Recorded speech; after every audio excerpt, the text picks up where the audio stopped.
Everyone, welcome back to my channel. कैसे हैं आप सब? आई होप आप सब अच्छे होंगे। तो मैंने ओसी का फर्स्ट चैप्टर 11th स्टैंडर्ड का इकोनॉमिक ओसी जो है ऑलरेडी मैंने वीडियो पे डाला हुआ है मेरे चैनल पे।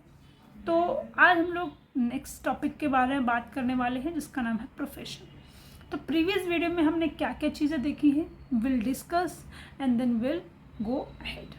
ओके, तो हमने इंट्रोडक्शन देखा था, इसमें इंडेक्स देखे थे कि टोटल 8 चैप्टर्स है। देन हमने इसका इंट्रोडक्शन देखा था जिसमें they are divide into 2 part, non economic activities और economic activities. Non economic activity जो वेलफेयर ओरिएंटेड होती है, सेल्फ सेटिस्फैक्शन के लिए होती है। दूसरा आता है इकोनॉमिक एक्टिविटी जो 3 पार्ट में डिवाइड है। पहला है बिजनेस, प्रोफेशन और एम्प्लॉयमेंट। ओके, तो यहाँ पर हम लोग देखेंगे, हमने दोनों का मीनिंग देखा, फिर बिजनेस की मीनिंग देखी, देन डेफिनेशन देखा, कैरेक्टरिस्टिक देखा। ओके, देन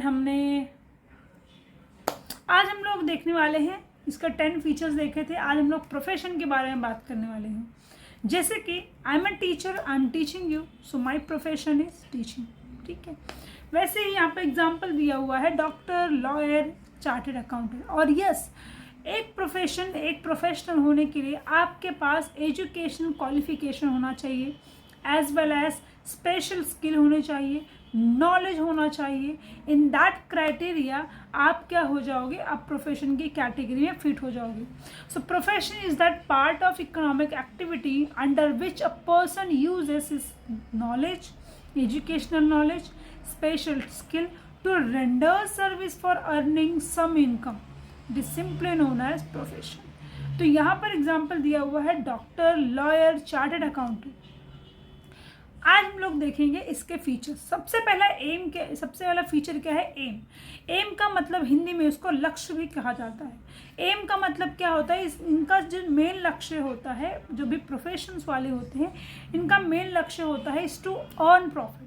ठीक है, यहाँ पे दिया हुआ है इज टू अर्न मनी, यानी कि they receive render service for a client and solve their problem.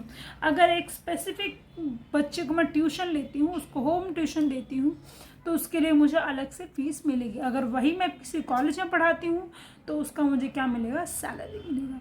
दूसरा आता है क्वालिफिकेशन। तो हर प्रोफेशनल पर्सन की एक क्वालिफिकेशन होती है। A profession can be practice only after acquiring required qualification. जैसे एक टीचर बनने के लिए आपको ग्रेजुएशन प्लस बीएड होना पड़ता है, अगर आपको 10th स्टैंडर्ड तक पढ़ाना है। अगर आपको 11th 12th को पढ़ाना है तो आपको पोस्ट ग्रेजुएशन प्लस बीएड होना पड़ता है। ठीक है, तो आपको फिर क्या मिलता है? आपको जूनियर कॉलेज में पढ़ाने के लिए मिलता है। लेकिन अगर आपको डिग्री में पढ़ाना है तो आपका पीएचडी होना चाहिए, आइदर नेट सेट होना चाहिए और प्लस पोस्ट ग्रेजुएशन होना चाहिए। वैसे ही यहाँ पर क्या होता है? यहाँ पर एक स्पेसिफिक क्वालिफिकेशन होता है for a profession purpose. So each profession has certain set of body language. This knowledge has to acquired only by systematic and formal training. जैसे एक टीचर बनने के लिए आपको एटलीस्ट 2 साल तक कुछ स्पेशल लोगों के अंडर ट्रेनिंग करनी पड़ती है, so that you can easily handle a student or teach them properly. So one cannot practice profession unless this knowledge is acquired. तो बेसिकली विदाउट प्रैक्टिस के आपको ये इजी होगा नहीं, यानी कि आपको उसके लिए नॉलेज लगती है एंड प्लस प्रैक्टिस की भी ज़रूरत होती है। तो स्टूडेंट नेक्स्ट आता है हमारा, क्या एम डिस्कस किया, क्वालिफिकेशन डिस्कस किया स्टूडेंट्स। ओके, देन आफ्टर यानी कि एम क्या होता है? Is to make earning only, profit only. Then qualification क्या होना चाहिए? Okay, then after financial return होना चाहिए।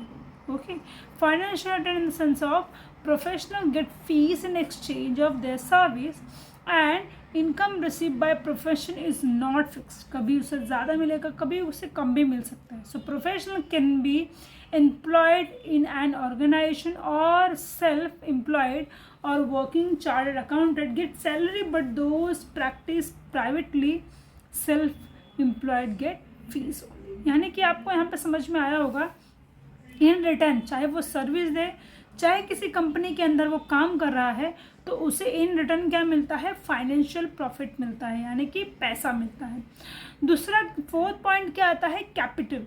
सो profession can be practice independently. अगर प्रोफेशनल पर्सन है, जैसे मैंने बहुत सारे टीचर्स को देखा है, वो उन्होंने क्या किया, खुद का क्लासेस ओपन किया है, वहीं पर वो क्या करते हैं, अच्छी खासी मेहनत करते हैं और बच्चे भी आते हैं. ठीक है, तो वो इंडिपेंडेंटली भी अपना प्रोफेशन प्रैक्टिस कर सकते हैं, प्रोफेशनली कर सकते हैं, किसी ऑर्गेनाइजेशन में कर सकते हैं, खुद का सेटअप कर सकते हैं. सो independent practice professional required huge capital for setting practice. अगर मुझे अपना एक प्रोफेशनल यूट्यूब का स्टूडियो बनाना है, तो मुझे उसके लिए क्या लगेगा, ह्यूज कैपिटल लगेगा. ठीक है, ताकि मैं अपने जो भी पूरा सेटअप है वो अच्छी तरीके से कर सकूं. तो अगर एक प्रोफेशनल को इंडिपेंडेंटली सेटअप करना होता है, इन दैट टर्म उसे ह्यूज कैपिटल की रिक्वायरमेंट होती है. और ये जो है वो हर प्रोफेशन का एक डिफरेंट एस्पेक्ट्स होता है, यानी कि डिफरेंट चीज़ें होती है, सबका सेम होता नहीं है. नेक्स्ट आता है रजिस्ट्रेशन एंड मेंबरशिप. स्टूडेंट्स, कुछ ऐसे प्रोफेशन होते हैं जहाँ पे रजिस्ट्रेशन और मेंबरशिप जो होती है वो कंपलसरी होती है. जैसे कि some profession have a council which are regulates the activities of professional. जैसे कि एग्जांपल दिया हुआ है यहाँ पे स्टूडेंट्स, आप देख सकते हो कि पहला क्या है, पहला एक जो अकाउंटेंट है वो उससे क्या मिलेगा, वो रजिस्टर्ड होगा. किससे, देखो यहाँ पे एग्जांपल दिया है. अगर जो लॉयर है तो वहाँ पर bar council of India for lawyers. अगर वो चार्टर्ड अकाउंटेंट है तो ICAI. देन अगर मेडिकल वाला है तो Indian medical association for doctor. And the code of conduct mention by their perspective council must be strictly followed by every professional. और जो उनके बार काउंसिल का रूल्स एंड रेगुलेशन दिया है वो हर प्रोफेशनल को स्ट्रिक्टली फॉलो करना पड़ता है. वो अनएथिकल चीज़ें नहीं कर सकते हैं throughout the profession. So every practice profession has to be acquire membership from the respective council. और respective council के पास उसका रजिस्ट्रेशन होना मैंडेटरी पाया जाता है. नेक्स्ट आता है नॉन ट्रांसफरेबिलिटी. इसका सिंपल सा बता रहा हूँ. तो अगर कोई पर्सन डॉक्टर है, अगर मैं डॉक्टर हूँ, तो अगर थोड़ा टाइम बाद अगर जो मेरी बेटी होती है, तो मेरे डिग्री पे वो किसी का ऑपरेशन जाके नहीं कर सकती है. समझ रहे हो, यानी कि मेरे डिग्री का यूटिलाइजेशन मैं ही कर सकती हूँ, मेरे बिहाफ पे कोई और पर्सन कर सकता नहीं है. उसी को ही नॉन ट्रांसफरेबिलिटी कहा जाता है. तो profession can not be transfer to other person on the will of professional. जैसे कि एग्जांपल दिया, doctor can not transfer his medical practice to his son और doctor who has not completed concern medical education. Next आता है nature of work. तो यहाँ पर different nature of work होता है. जैसे कि अगर आप professional charge fees in exchange of service and architect design the layout office for fees. यानी कि यहाँ का नेचर ऑफ वर्क भी क्या होता है, डिफरेंट होता है. नेक्स्ट आता है स्टूडेंट्स एम्प्लॉयमेंट. ठीक है, एम्प्लॉयमेंट पे बात करेंगे हम लोग. एम्प्लॉयमेंट क्या होती है, when a person do job under any organization to follow rules and regulation and for the earn money, it is simply known as an employment. ठीक है, so it is an economic activity in which people work for others. There is a employee-employer relationship. So employee is the person who offer the job and person who accept the job is called as employee. आपको employee और employer के बीच का difference पता होना चाहिए. Employ कौन, जो कंपनी के अंदर काम करेगा. एम्प्लॉयर कौन, जो रिक्रूटमेंट करेगा. ठीक है, so remuneration and terms and conditions are agreed by both the term. सबसे पहले इसका मेन एम क्या होता है, फर्स्ट फीचर, इसके फीचर्स हम लोग देखेंगे। पहला आता है एम। एम क्या है इसका, पहला मेक मनी एंड देन, यानी कि देखो इनका प्रॉफिट मेकिंग ही होता है, क्योंकि जब एम्प्लॉयर मिलेंगे तो वो एक मीटिंग कंडक्ट करेंगे जिससे वो अपने कंपनी को मोर प्रॉफिटेबल बनाने के लिए वर्क करेंगे। दूसरा आता है क्वालिफिकेशन। यहाँ पर क्या होता है, ईच जॉब रिक्वायर्ड सम क्वालिफिकेशन। जैसे अगर वो लेबर है तो उसका क्वालिफिकेशन अलग होगा, वो एक अकाउंटेंट है उसका क्वालिफिकेशन अलग होगा, स्वीपर है उसका क्वालिफिकेशन अलग होगा, कैंटीन वाला है उसका क्वालिफिकेशन अलग। तो सबका क्या होता है, एक डिफरेंट क्वालिफिकेशन होता है। सो स्किल्ड और unskilled labour is required as per the nature of the job. For skilled job some specific qualification are required, example job for the nurse, but there is no specific qualification for unskilled job that is called as office boy. I hope आपको ये point समझ में आया होगा। Next is monetary return. इसके return में क्या होता है स्टूडेंट्स, आपको मॉनेटरी रिटर्न होता है, यानी कि फाइनेंशियली रिटर्न होता है। अगर लेबर है तो उसे वेजेस मिलेगा डेली बेसिस पे या वीकली बेसिस पे। अगर वो एम्प्लॉय है तो उसे क्या मिलेगा, सैलरी मिलेगी मंथली बेसिस पे, ओके। और बोनस उसे कौन से बेसिस पे मिलेगा, क्वार्टर बेसिस पे।